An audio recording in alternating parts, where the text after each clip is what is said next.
ان کے پاس آئے، حضرت آدم علیہ السلام کو سلام کیا۔ حضرت آدم علیہ السلام کو سلام کرنے کے بعد فرشتوں نے حضرت آدم علیہ السلام سے پوچھا، یہ سامنے تمہارے جو مخلوق موجود ہے یہ کیا چیز ہے؟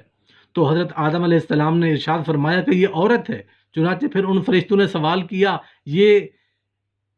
اس عورت کا نام کیا ہے؟ تو حضرت آدم علیہ السلام نے فرمایا اس کا نام حوا ہے۔ جس پر فرشتوں نے پھر سوال کیا، اس کا نام حوا کیوں رکھا گیا ہے؟ چنانچہ حضرت آدم علیہ السلام نے جواب دیا، کیونکہ ان کو ایک زندہ انسان سے پیدا کیا گیا ہے، اسی وجہ سے اس کا نام حوا علیہ السلام رکھا گیا ہے۔ حضرت ابراہیم نخعانی رحمۃ اللہ علیہ روایت کرتے ہیں کہ جب اللہ تبارک و تعالی نے حضرت آدم علیہ السلام کو پیدا فرمایا تو اللہ تبارک و تعالی نے حضرت آدم علیہ السلام کی طرف ایک فرشتے کو بھیجا۔ حضرت آدم علیہ السلام کو جمع یعنی ہم بستری کرنے کا حکم دیا،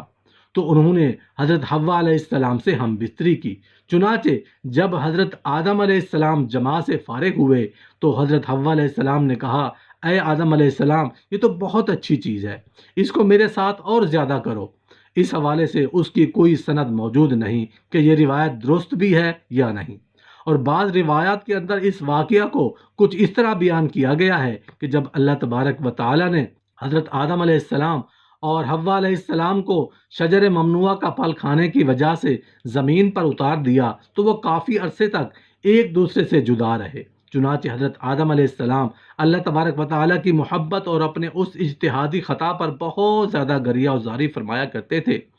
چنانچہ آپ کے رونے کی شدت کی وجہ سے ایک دن حضرت جبرائیل علیہ السلام نے اللہ تبارک و تعالیٰ کی بارگاہ کے اندر حضرت آدم علیہ السلام کی سفارش کی، جس پر اللہ تبارک و تعالیٰ نے حضرت آدم علیہ السلام کے دل کے اندر توبہ کرنے کے طریقے کا ایقاع فرمایا۔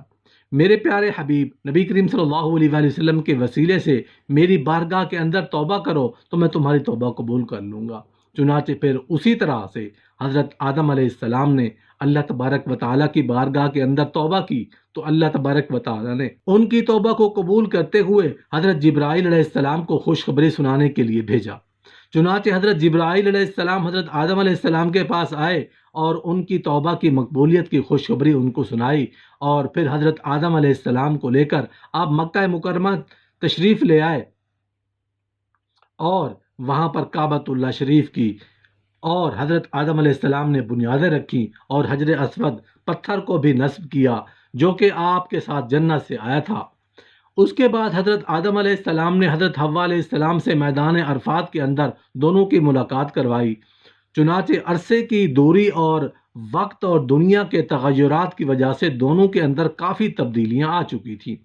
اس وجہ سے دونوں ایک دوسرے کو نہ پہچان سکے، جس پر حضرت جبرائیل علیہ السلام نے تعارف